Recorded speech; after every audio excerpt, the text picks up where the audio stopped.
Ignited Mind: Unleashing the Power Within India. Written by former President of India APJ Abdul Kalam, aka Missile Man of India.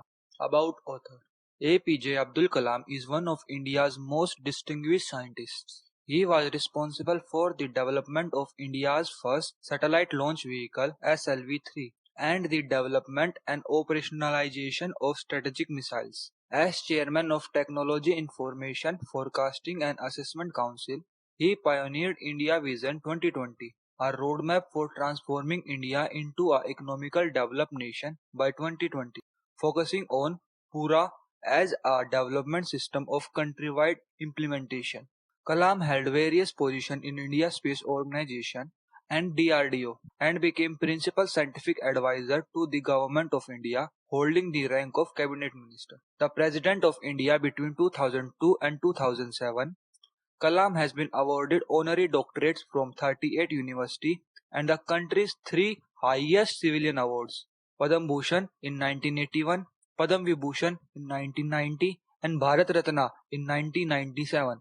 Kalam has authored 15 books on variety of topics that have been translated into many languages across the world. His most significant work are Wing of Fire, India 2020, A Vision for New Millennium, and Ignited Minds.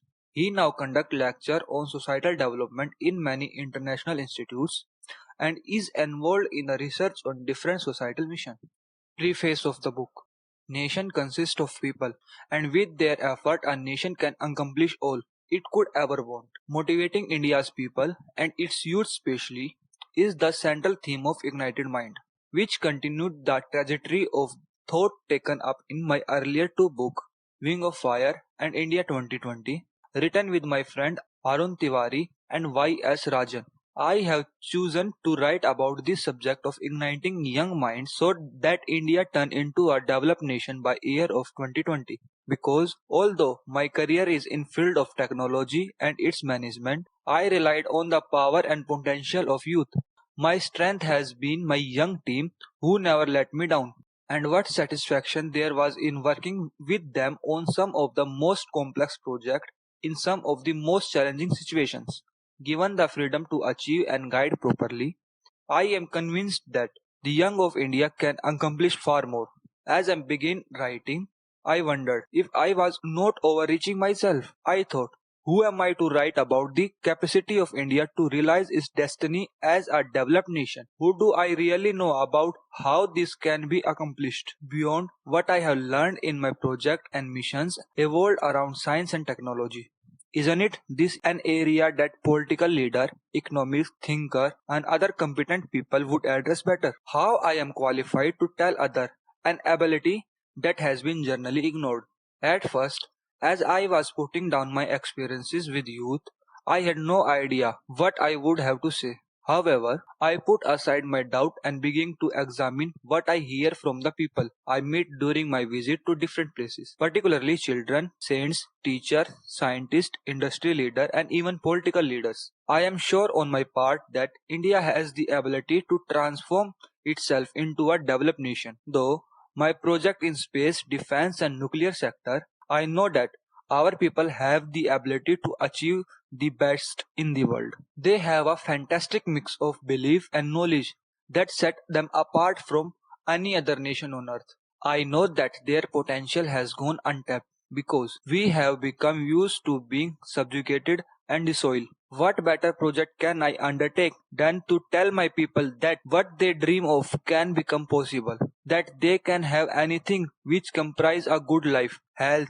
education, the freedom to pursue their goals, and above all, peace. My quest for answer as to how this could be done took me to schools, country yard, ashram, and many other places which were not a part of my destiny earlier. It was a new kind of experience. The paddy field in Bihar, left to an ad hoc cycle of agriculture, the untapped minerals wealthy of newly formed state of Jharkhand, and the unattended biodiversity of Tripura, are throwing a great challenge to the knowledge era that is drawing. In Assam, the sight of mighty Brahmaputra almost memorized me. Its vast expanse of water filled with a strange sense of helplessness too. The river's untapped flow was taking a gigantic mass of water into the sea. It made me think that as a nation too, we are failing to utilize our tremendous energies. Why are we making a mistake? What is it that need to be corrected? We have a roadmap in our 5-year plans that cover some of the things we need to achieve. We have most of necessary resources. There seem to be an attitude problem, as if we cannot shake ourselves out of a mindset of limited achievement. This book is all about breaking away from the forces that would prefer us to remain a nation of billion people, selling cheap labor and raw material, and providing a large market of goods and services of other nations. I am writing this book to make my young reader hear a voice that says, start moving. Leadership must lead us to prosperity. Young Indian with constructive ideas should not have to be seen them wither in the long wait of approval. They have to rise above norms which are meant to keep them timid in the name of safety and to discourage entrepreneurship in the name of trade regime. As it is said, thinking is capital, entrepreneurship is the way, hard work is the solution. Every nation has struggled to achieve its goals. Generations have given their best to make life better for their offspring. There is nothing mysterious or hidden about this. No alternative to effort. And yet we fail to follow the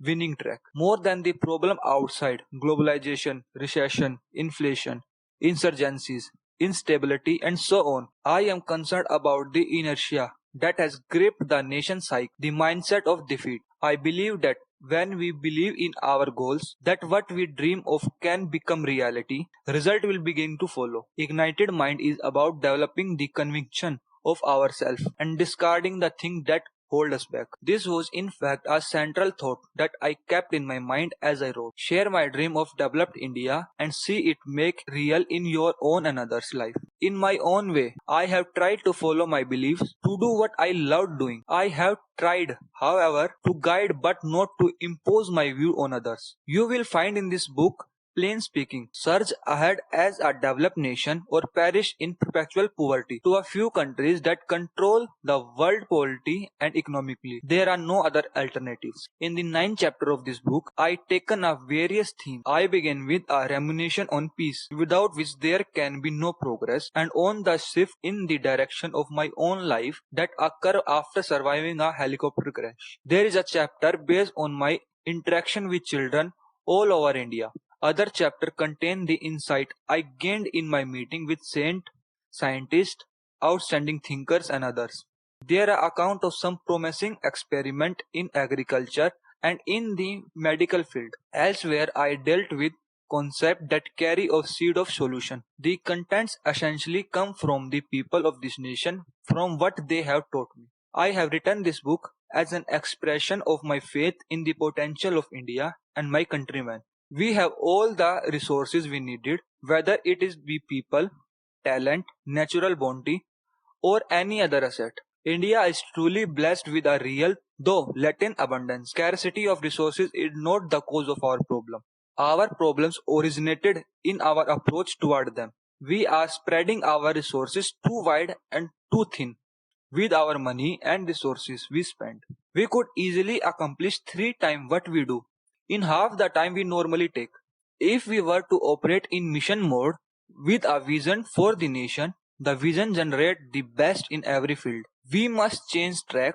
It is imperative that our policy making become more responsible and efficient so that the stiff entrepreneurship is liberated. Key to that is better coordination among the various departments rather than emphasize on priorities according to a preference of individual department. There are more reviews than views available. Every channel appears blocked by some obstacle or the other. The trapped energy and the suppressed initiative need to be freed and properly harnessed. Nor do we particularly need every time to borrow models from elsewhere. I think the American, Japanese or Singaporean solution will not work for us. Knocking at other door will be futile. Instead of importing theories and transplanting concepts, we need to grow our own solution. Instead of searching for answer outside, we have to look within for them. I hope that when you go through these 9 chapters, you will be given the guidance. I hope that when you go through these 9 chapters, you will be given the guidance that I got from the people of my country and feel connected to the wisdom that is so special to this soil. The reality of developed nation will become part of my daily life. 20 years from now, I may not be around, but I am sure many of you will be there to share in the glory of success and agree that I was right in being so confident.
India.